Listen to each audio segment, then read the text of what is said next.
अच्छी बात है, पर कम से कम एक साल में एक ही तीर्थ जाकर के 2 दिन 3 दिन रुक करके बढ़िया घूमो परिवार से। अरे लग जाएगा 2-5 हजार रुपये साल में, पहुंच करके बढ़िया 2-4 दिन का समय भी लग जाएगा, कोई दिक्कत नहीं। बढ़िया जाकर के घूम के आओ, फिर देखो धीरे धीरे आपके सभी तीर्थ हो जाएंगे। ताकि न रहो कि बुढ़ापे में जाएंगे, बुढ़ापे में क्या करेंगे, सांस उखड़ने लगेगी, व्यवस्था नहीं रही, कोई दिक्कत हुई। इसलिए समय रहते हुए सब कुछ कार्य करना चाहिए, तीर्थ का दर्शन। भगवान की कृपा है कि सभी तीर्थों का तीर्थाटन कई बार हो चुका, भगवान की कृपा। तो सभी तीर्थों में भागवत कथा हो चुकी, ये भगवान की कृपा है, दास के ऊपर बहुत बड़ी कृपा है। बद्रीनाथ जी में भी भागवत कथा हो चुकी, द्वारिकापुरी में भी हो चुकी, जगन्नाथपुरी में भी, रामेश्वरम में भी भागवत हो चुकी। अभी गंगा सागर की तैयारी चल रही है। ठाकुर जी ने चाहा तो मार्च में 8 मार्च से गंगा सागर में भागवत कथा का जो है सुनिश्चित है। छत्तीसगढ़ की पार्टी है, उनके माध्यम से अभी ऐसा सुनिश्चित हुआ है, ठाकुर जी की कृपा से। अभी सुनिश्चित तो है, लेकिन अब पहुंच जाए उसके बाद में ये सब कोई विघ्न नहीं आवे, ऐसी ठाकुर जी कृपा करें। इसलिए ठाकुर जी की कृपा से इन तीर्थों का लाभ प्राप्त हो रहा है। तो आप सभी लोग भी इसका लाभ लीजिए, हमारा ये निवेदन है।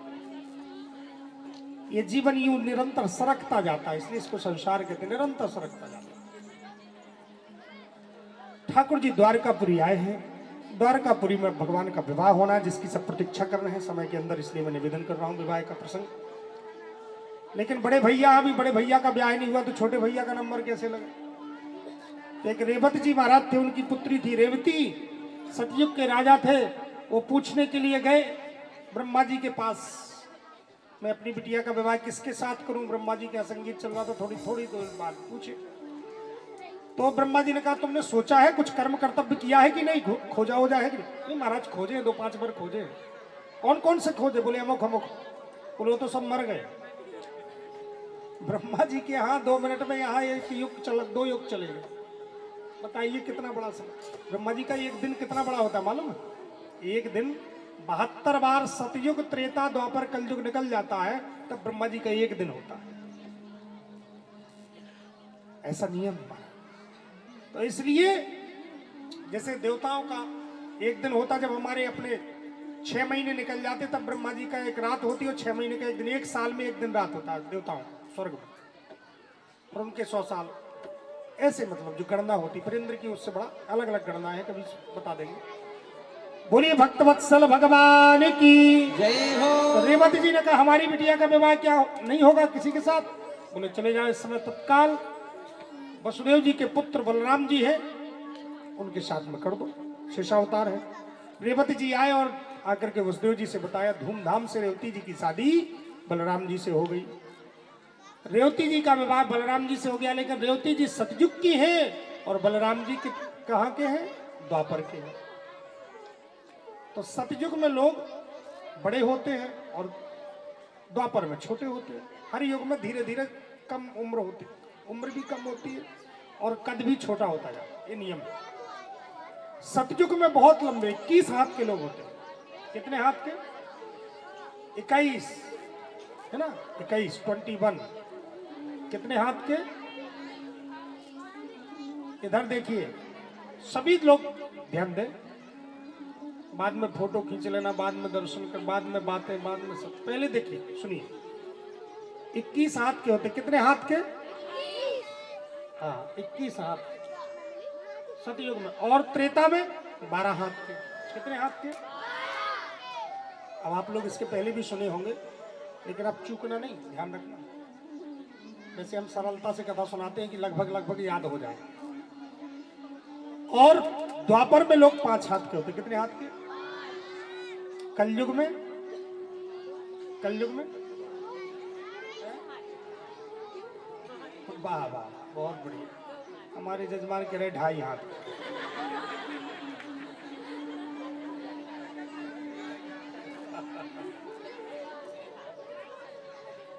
नहीं कोई बात नहीं, हम बताएंगे, हम बताने के लिए तो आई, इसमें आप कोई बात नहीं। 3.5 हाथ के कलयुग में होते। कितने हाथ के? हाँ, कलयुग में सब कोई 3.5 हाथ का, कोई भी हो, चाहे छोटा कद हो, चाहे बड़ा हो, चाहे बच्चे हो, चाहे बूढ़े, सब 3.5 हाथ। कोई भी ना तो बड़ा होगा ना छोटा होगा। नाप लेना अपने अपने हाथ से, अपने हाथ से घर में नाप लेना। एक रस्सी ले लेना और यहाँ से यहाँ तक नापना, एक हाथ।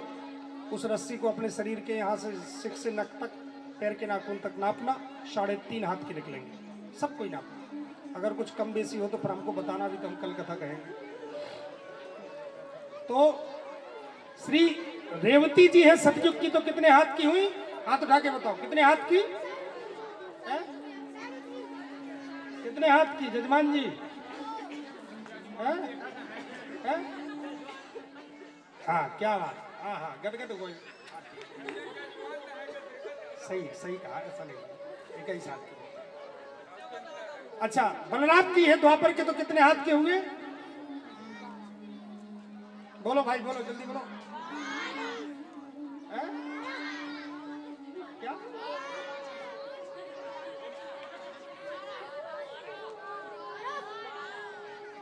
लोग कह रहे 12 है ना, सही है ना 12?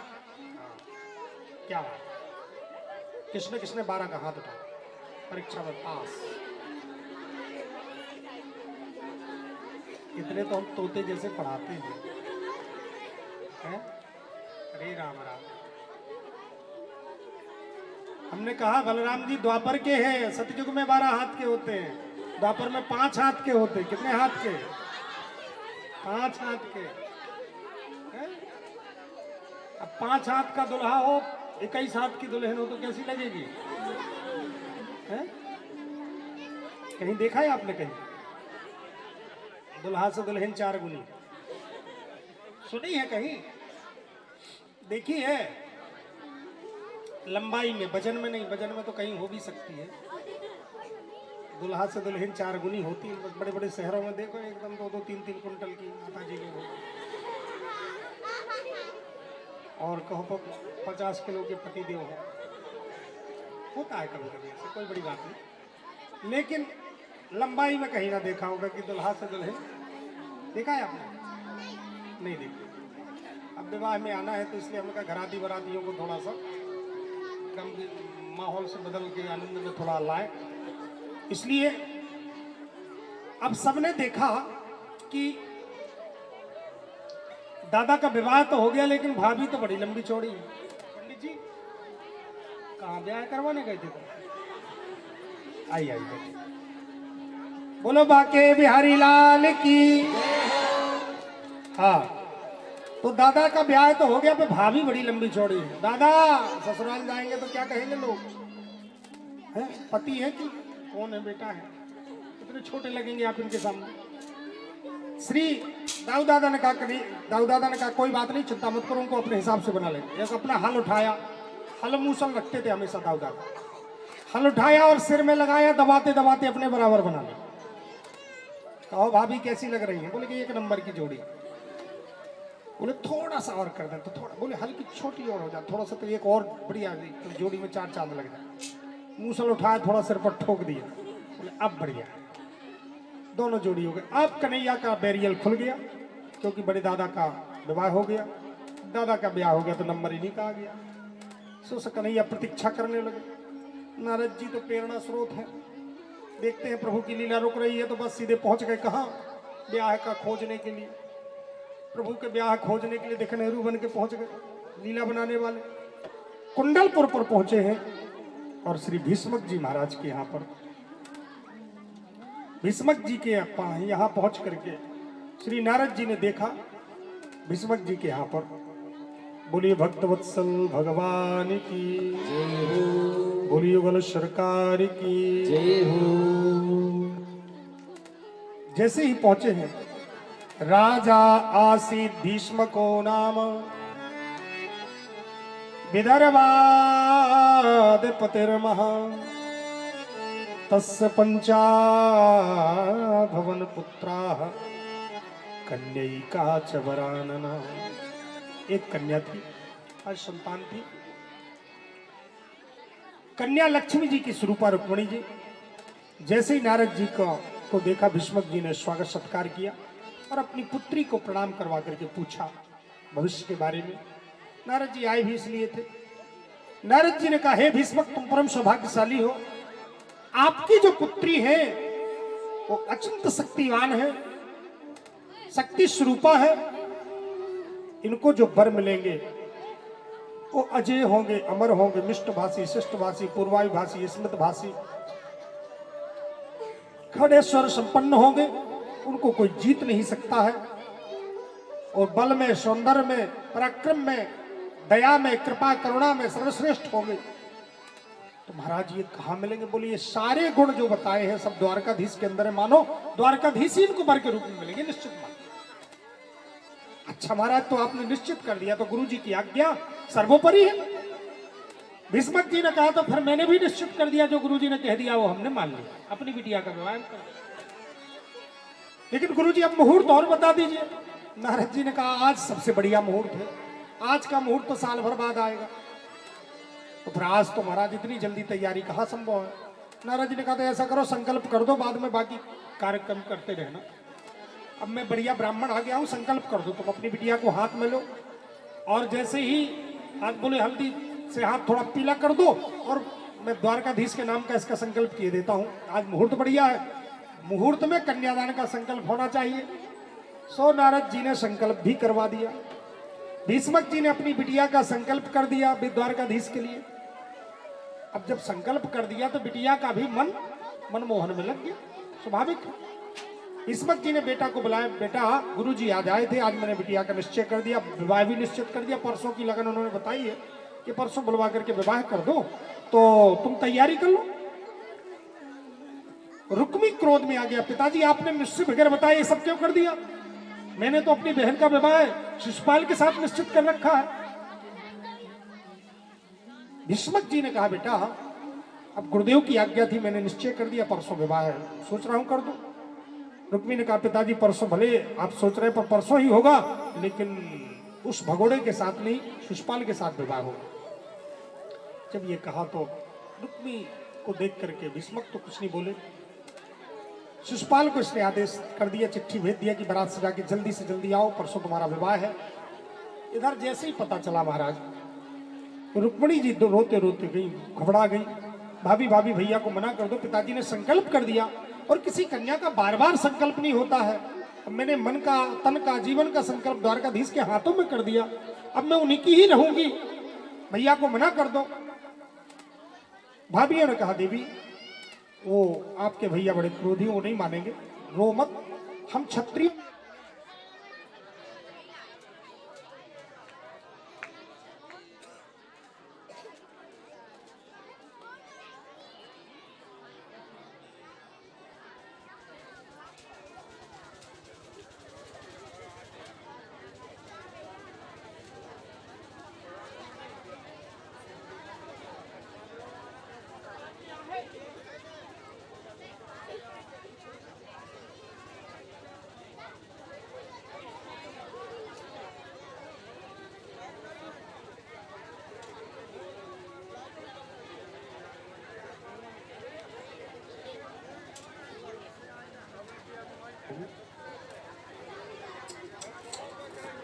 बोलिए सच्चिदानंद भगवान की जय हो। रुक्मिणी जी की भाभियों ने कहा रुक्मिणी चिंता मत करो, रो मत, हम क्षत्रियों में नियम है अगर किसी वीर में सामर्थ्य है तो हमारे यहाँ वीर शुल्क सबसे बड़ा शुल्क माना जाता है। योद्धा जीत करके कन्या को भी ले सकता, वो भी रत्न है, क्षत्रिय को अधिकार है, इसलिए तुम चिट्ठी लिख के भेज दो, अगर उनमें सामर्थ्य होगी तो ले जाएंगे। और जैसे चिट्ठी लिख करके ब्राह्मण के द्वारा भेजी, कन्हैया के पास पहुंचे ब्राह्मण देवता, चिट्ठी दिया, रुक्मिणी जी की चिट्ठी को पढ़ा, कन्हैया ने कहा मैं स्वयं चलता हूँ। ब्राह्मण के साथ में कन्हैया आए, बगीचे में ठहर गए, इधर शिशुपाल जरासंध के साथ में बारात लेकर के बड़े बड़े बाराती आकर के वो भी जनवासे में ठहरे हैं। जरासंध को पता चला कि शिशुपाल कृष्ण आए हैं, वो द्वारकाधीश आया है। बोले वो आया होगा तो क्या होगा? अरे बोले उसको साधारण मत समझना, अगर ब्याह में आया तो कहीं ऐसा ना हो कोई षड्यंत्र रच रहा हो तो जो बिगड़ दुल्हन के लौटना पड़ जाए, तो ब्याह की व्यवस्था जल्दी से जल्दी कर ले। रुक्मिणी को बुला करके रुक्मिणी जी की बड़ी कड़ी व्यवस्था की है। और जैसे ही रुक्मिणी जी की सुरक्षा में सारे सैनिक लग गए, रुक्मिणी जी चली हैं गिरजा जी का पूजन करने के लिए अष्ट सखियों के साथ में। रुक्मिणी जी गिरजा जी का पूजन करने के लिए चल रही है और रुक्मणी जी गिरिजा जी का पूजन करते हुए जैसे ही आगे मंदिर में पहुंची, रुक्मणी जी जब वहां पहुंची तो देखा प्रांगण में चारों तरफ सशस्त्र सैनिक लगे हुए हैं। रुक्मणी जी अष्ट सखियों के साथ में चल तो रही है, लेकिन उनके हृदय में घबराहट हो रही है। ये सारे सैनिक मेरी सुरक्षा में लगे हैं, कैसे हम अपने प्रभु से मिल पाएंगे। गिरिजा जी का पूजन करने के लिए धीरे धीरे धीरे धीरे रुक्मणी जी चलती हुई सखियों के साथ में मन ही मन रुक्मणी जी गिरिजा जी से प्रार्थना करती हुई चली आ रही है। और जैसे ही गिरिजा जी के मंदिर में सीढ़ियों के पास पहुंची, सीढ़ियों पर चढ़ती हुई रुक्मणी जी गिरिजा जी के पास में जाकर के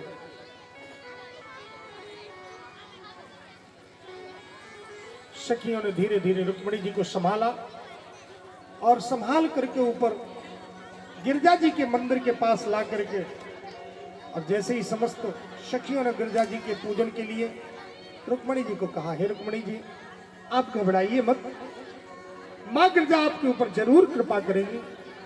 वो परम दयालुनी है, परम कृपालुनी है, उस सबके ऊपर कृपा करने वाली परम्बा जगदम्बा है। हे रुक्मणी जी गौरी मैया शक्ति स्वरूपा वो सब कृपा करेंगी। गौरी मैया का रुक्मणी जी ने पूजन किया और पूजन करके रुक्मणी जी ने प्रार्थना की, हे गौरी मैया, हे मैया आप तो जानती हैं आपका मन शंकर जी में लगा था, तो आपको मनाने के लिए बड़े बड़े ऋषि मुनि आए थे और आपसे कहा था कि शंकर जी तो सांप बिच्छू लपेटने वाले हैं, शंकर जी तो मरघट में रहने वाले हैं, कामदेव को भस्म करने वाले हैं, उनके पास घर भी नहीं है, उनके साथ रह के करोगी क्या। लेकिन आपने कह दिया था रुक्मणी जी, आपने कह दिया था कि हमारा तो मन शंकर जी में लगा है, तो बरो शंभुनत रहो कुमारी। रुक्मणी जी आपसे ये भी कहा गया कि आपका विवाह हम भगवान विष्णु के साथ करा दें, वो गुणों की खान है, लेकिन आपने कहा था कि महादेव अवगुण भवन विष्णु सकल गुण खान, मन जही कर जहिसन रमोते हिताहिसन का। इसलिए रुक्मणी जी ने कहा, हे मां गौरी आप कृपा करें, जैसे आपको जो आपके मन में वर थे वो प्राप्त हुए, ऐसे मेरे मन में भी जो मनमोहन बसे हुए हैं वही वर मुझे प्राप्त हो, यही आशीर्वाद प्रदान करें। श्री गौरी जी ने बड़े हृदय से आशीर्वाद दिया, हे रुक्मणी जी आपको आशीष है,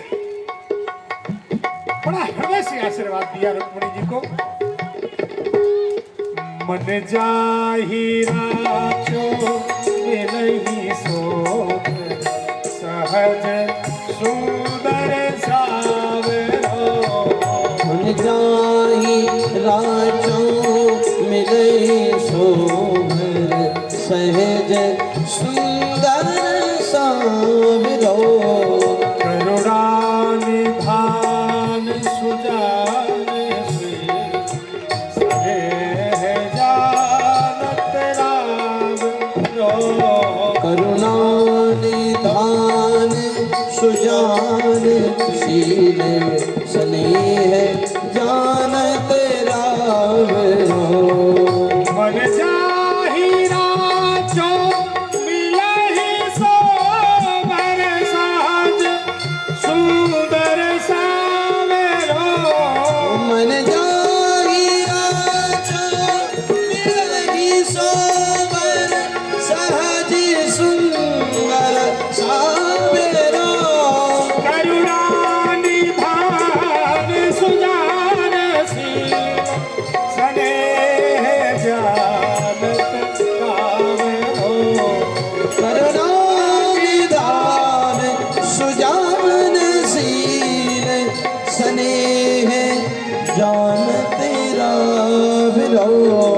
यही भांति गौरी शीस शील सहित ही हर्षित अलीय। यही भांति गौरे शीस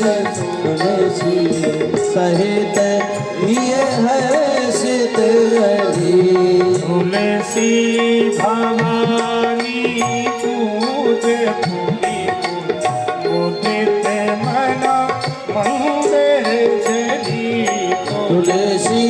भवानी पूजे पुनि पुनि मोदित मन मंदिर चली जानि गौर अनुकूल सियहि हर्ष न जाय कर मंजुल मंगल मूल पाम अंग फरक न लगे। माताओं के पाम अंग फड़कते हैं तो शुभ होता है। बाएं आंख बाईं भुजा। रुक्मणी जी की बाईं आंख बाईं भुजा फड़कने लगी। रुक्मणी जी समझ गई ये शुभ शगुन है, मेरी गिरजा जी, मेरे ऊपर गिरजा जी की कृपा हो गई, जरूर मेरे प्रभु मुझे मिलेंगे। भगवान श्याम सुंदर अपना रथ लाकर के सीढ़ियों के पास ले आए। श्याम सुंदर का रथ सीढ़ियों के पास जैसे ही आया, उसी समय रुक्मणी जी सीढ़ियों के पास पहुंची। बड़ी सेना खड़ी हुई है, सामने सेना को देखा आराम से। जैसे ही सेना को देखा श्याम सुंदर ने, रुक्मणी जी ने सोचा यही मेरे प्रभु हैं, यही आ रहे हैं। हाथ पकड़ा। लोगों ने सोचा कि ये रुक्मणी जी का हाथ क्यों पकड़े, कोई नेम होगा ऐसा, यही दुल्हा है, यही दुल्हा है। और जैसे ही देखा तो कन्हैया ने हाथ पकड़ा, घोड़ों को चाबुक मारा, रथ पर बिठाना। सैनिक देखे बोले वो ले गया ले गया ले गया, भगदड़ मच गई, ले गया ले गया। अब महाराज सभी सैनिक खड़े रह गए, सखियां सब चुपचाप निकल गई।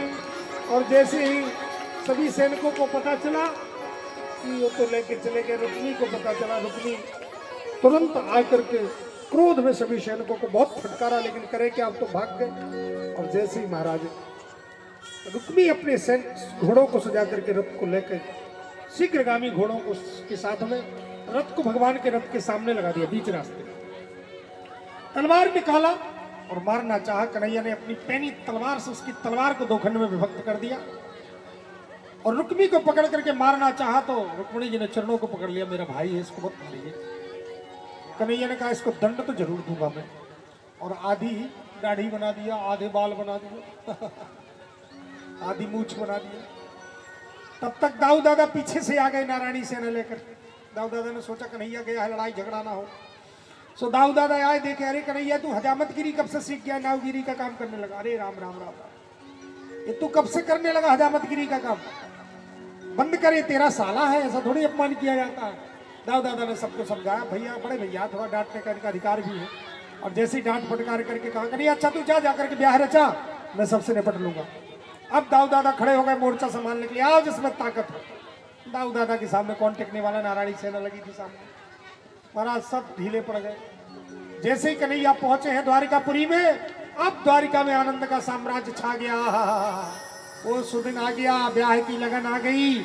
आज हमारे प्रभु का ब्याह होगा रुक्मणी जी के साथ में। रुक्मणी जी भी साक्षात लक्ष्मी जी के अवतार है, परम सौंदर्यशीला है। लेकिन सबसे बड़ी विडंबना इस बात की है कि सोचा कि अब घराती पक्ष से कौन रहेगा, रुक्मणी जी की तरफ से कौन रहेगा, अकेली कन्या है। जब देखा कि रुक्मणी जी को देखा जिसने, सब पूरे द्वारकावासी तैयार हो गए, हम सब रुक्मणी जी की तरफ से रहे। और महाराज यहाँ पर विवाह की तैयारियां होने लगी। जब विवाह होता है तो बड़ी खुशी होती, विवाह में सबको खुशी होती, चाहे जिसका विवाह है। और जब घर में जब मित्रों को